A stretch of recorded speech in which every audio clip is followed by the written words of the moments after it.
Спасибо. До свидания.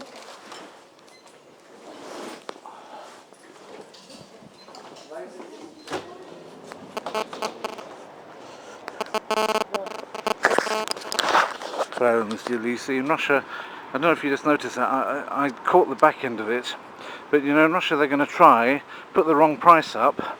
You go to the till, they put a different price on. They say, well, we didn't change the thing, so he tries to change it round on me. I say, no, you don't. I took a photo of what the price was, and the photos in my camera. And strangely enough, he didn't just ignore me when I said, no, don't do that. He just actually did what I told him, like I had this voice of authority, so he just did what I said, even though if he'd have taken a moment to think about it, he'd have realised that he was in charge of the shop, not me. So I had a photo of where the prices were there. He then took that price away. I took the photo again showing that he'd taken the price away. And then when I went to the till, she said, oh, you don't want it then? I said, yes, I want it, but for the price that was advertised. Having let them know that I'd taken a photo. And telling him it wasn't legal. Now I don't know if this is legal or not under Russian law. I don't know Russian consumer law that well, but basically, I think what I did was fair anyway, because they advertised it for that price, and in my country, that's exactly what you would do, and you'd be allowed to do it, and you'd be absolutely right to do it. So I basically sprang English law on them. And they kind of like, she then went off to see the manager in a different room, probably explained to him that I'd taken a photo. Without that, I suppose he might have brazened it out with me. Came back, all the time she's holding my 200, of course. She could have got the last laugh by pretending that I'd never paid the 200, but then I'd have asked her to count the till. Yeah, basically, it's all pretty interesting. Why did I come this way? This is not really the way I wanted to come. But anyway, just for your information, she went off and then came back, and without any further questions sold me the bottle for 199 rubles instead of 308 rubles. So basically I saved 109 rubles, which is, you may say, well, why did you even bother? But it's the principle of the thing. You can't just do that to people. You just can't just do that to consumers, yeah? That's why Hulaganov wasn't having any of it. So, and I won the case. I mean, obviously they didn't want any fuss about for the 109 that I then, knowing that I have the photo, making a fuss about it on the internet or wherever.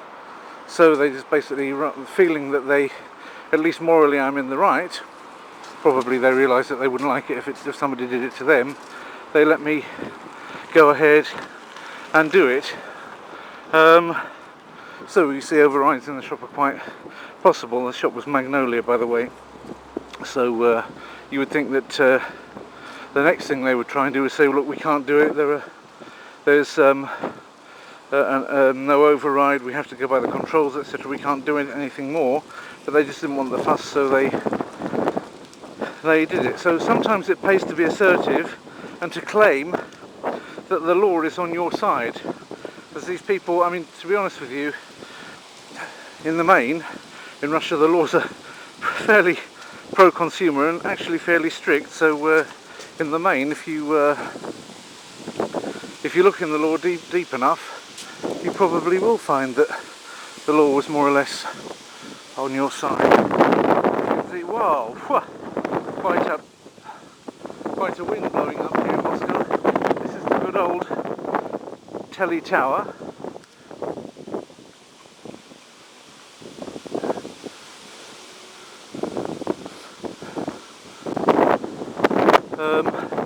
In all its glory.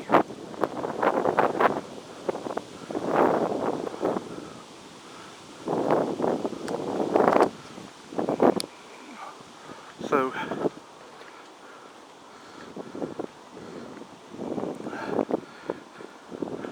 as you can see, it's got the flag on it, the Russian flag twirling around on the side of it. This has been since this festival that they had in the middle of October in the park.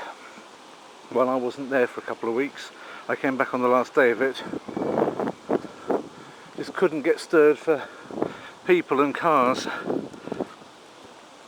I couldn't take the taxi back home. I had to stop the taxi ahead of time and take my 2 cases with me, one on each hand, and roll them for about a kilometre to my flat through the crowd, because I just couldn't get the taxi to the home from the airport.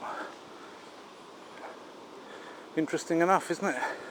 The sorts of unusual things which happen in Russia. So there you go.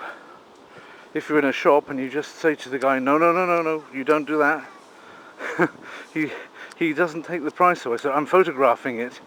It also helps the fact that when around my neck, I'm carrying all the time this badge around my neck and a pedometer, and that gives me a kind of official look. So even despite my foreign accent, because I don't speak Russian with a Russian accent, perfect Russian accent, it's apparently not that bad, but certainly anybody who listens carefully should hear the difference. Mind you, the guy himself was a Central Asian who was reacting to the command, so for all he knew I probably was a real Russian. So the other woman was a normal Russian. She probably couldn't understand why he was reacting to me just telling him what to do in a commanding voice. So anyway, I won it, and you don't get that many victories over them, but yeah, you can you don't lose much by being assertive around here, because they are assertive. They, you know, basically if they know full well that if they're soft, people will take advantage of them. So when you go around being assertive and sort of doing the old Khrushchev stamping of feet, then you usually get better treatment, better deal. So people assume that if you growl and snarl a little bit, that you can back it up with something, rather than just a growl and a snarl. So that's something to bear in mind when in situations in Russia.